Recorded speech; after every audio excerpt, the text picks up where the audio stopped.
Hey guys, welcome back. So after my video on how to recover over discharged lipos, some of you have asked how did I make my Fatshark batteries. So here's my version of it. I will say that Rotor Riot did recently cover a video on this, but this mod has actually been around a lot longer than that. So there are plenty of videos out there. So just to add to that, I normally don't like making videos that's already been covered 100 times, but in the Rotor Riot video case, it was extremely long. I feel like they didn't cover it that well, and it was mostly just a bunch of goofing off.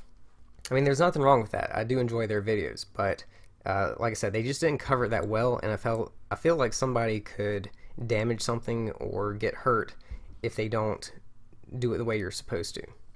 Also in this video, I'm not going to tell you, do not do this 100 times like they did. I'm just going to tell you, be very careful, because like I said, you can explode these batteries. I also want to add to that, this doesn't just apply to Fatshark goggles. This applies to any type of goggles or even monitors or anything. I mean, if you use a 2-cell power supply, this video will apply to you no matter what type of goggles you have. If you use a 3-cell battery for your goggles, all you're doing is just adding in one more battery. As far as the parts that you need, if you do have old, worn out Fatshark batteries that just don't hold a charge anymore, then you already have everything you need. You just need to purchase some of these batteries. Just do a search for 16500 batteries and plenty of these will come up. Now I will warn you that some work better than others. Some, I'm not going to say fake, because a bunch of you are going to jump on my ass for saying fake or clone, because it's the same thing in my book, but it's not to some of you guys. But I will say, I did get these from Amazon. Yes, I know, I just made a video saying watch out for Banggood and Amazon and eBay. But like I said, that video was just for flight controllers. You can get some stuff from those websites, which I do. I got 4 of these batteries for $25, and they're rated at 2500 milliamps per hour, where the Fatshark battery is 1800. But if you break it down, that means I can make 2 of these batteries for roughly $12.50 each, versus 1 of these for $25. If you do not have an old Fatshark battery, then you will need to buy a barrel plug power connector thing, and also some balance leads. This is completely optional, it's up to you, but this little LED strip, if you're using Fatshark, then you already have that. We will just reuse it. But if you don't have one, you can purchase these individually. Now don't ask me where, I've never done it, I just know you can. Some people have mentioned buying these off of Banggood and stuff like that. So let's go ahead and begin. First thing is flip it around to the back side. I feel like the back cover comes off easier, and just stick a really small flathead screwdriver in there, anywhere where you can get it in, and pull the cover off. Okay, cover is off. I'm going to go ahead and take the screw out next. Okay, screw is out. Then this little piece should come out just like that. Next, try to get this battery out. It's going to be taped in, so you might have to give it a little pressure. Now just pull the wires through the case, and that will leave us with something like this. Next, I'm going to remove some of this yellow film. This little rubber grommet thing right here, just go ahead and pull it up and get it out your way. But don't cut it off, you will reuse it. Now all of these wires right here, you can like desolder them, but what I would recommend doing is cutting it as close to the solder as possible. For one, because desoldering all these is a pain. 2, if your soldering iron jumps across the power and ground, that would be bad. 3, if you leave your soldering iron on for too long, it can overheat these batteries, and that might explode the batteries.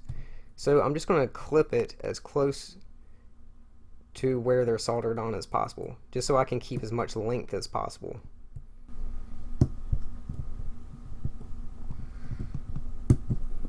Okay, that's done. Now this thing right here, we will not reuse. All that is pretty much just a power distribution board. Okay, now moving on to these batteries, you need to prep them a little bit. What I mean by that is the solder doesn't want to stick to this surface, so you need to scuff it up a little bit. You can use sandpaper or a Dremel tool or something like that. Okay, now that's done. I'm just going to go ahead and put solder on all 4 ends, but this is where you need to be very careful. If you overheat these batteries, they can explode. So do this as quick as possible. Now see, I only put a little bit of solder on. That's not enough, so I need to put more on, but I'm going to wait and let that side cool off. While that's cooling off, I'm going to move on to another one. Okay, now that's done. Next, I will tape these together just to make things easier. And when you do this, you want to have a positive on one side and a negative on the other. You don't want to have 2 positives and 2 negatives. Make sure they're alternating.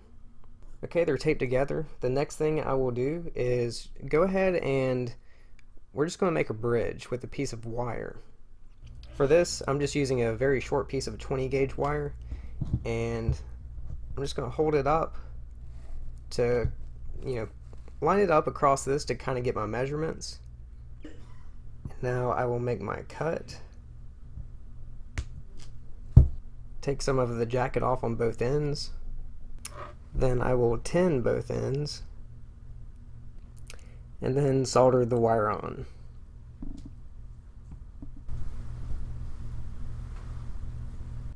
Like I said, be quick about this because you do not want to heat these batteries up too much. But here is our bridge. Now for the other side, we want to take our barrel connector and the balance connector and go ahead and trim the wires or the jacket back a little bit to expose some of the wires. I will now tin all of these wires except for the white wire, and there's a reason for that. We'll do that one next. I'm now going to take the power and ground off of the barrel connector and solder that to the power and ground of the batteries. Keep in mind that this smaller one is the power, this larger one is the ground. Do not get it mixed up. Next, I will do the power and ground from the balance lead. Okay, once you're done, it should look something like that. Now for this white wire, we need to extend it. To do that, I'm just going to be using, I believe this is, it's like 26 gauge, something like that. I mean, you can use whatever you have. It's not going to make too much of a difference. I'm now going to run this wire that we made through the tape and then kind of pull all these wires tight so we can get the right distance, and then pull this side too so everything is nice and snug. Now this wire is going to go on the negative on the back side, so this one right here.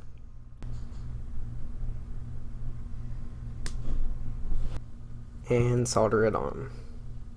One thing I haven't mentioned, you'll notice that I'm using a razor blade on the wires when I solder. It's because if you have too much solder on, then the wire can actually be not actually contacting the battery because there's like a layer of solder in between. So once I just get it tacked on, I use the blunt side of my razor blade to hold it down, and then I just heat it up so that way I know the wire is actually contacting the battery. And I do this all the time, like even when I'm soldering wires to PDBs or something like that. That's just one technique I always use. Now I'm just going to pull this grommet back again just to give me some extra space, because now we have to put this on. Tin the wires, and you will just put positive on positive, negative on negative. Once you've done that, you should have something like this. Now the placement is up to you. You can put it on the side like it is on the Fatshark batteries, but it just kind of sticks out and I think it's in the way. So what I do is I place it right here in the middle. Now some of you may be thinking, well, the reason they put the lights on the side of the Fatshark batteries is so you can see them once it's strapped in. But the thing is, if I turn this lamp off, you can still see the lights through the strap. But like I said, completely up to you. I just like putting mine right here. But before I do that, I'm just going to take a little bit of hot glue. Once again, you don't have to do this. This is just something that I do. And I'm just going to squirt some all over the place. Underneath the tape, down the middle. This will just help keep the batteries together, I guess. But you really shouldn't absolutely need this. And then I'm just going to stick this right on top. Now it should be good to go. You can go ahead and press the button and test it out. These batteries aren't charged, that's why I'm only getting one light. I'm now going to take some pretty long pieces of electrical tape and pull these back to where you want your wires situated again. I run mine out the side. And then remember to pull that grommet up and wrap this way.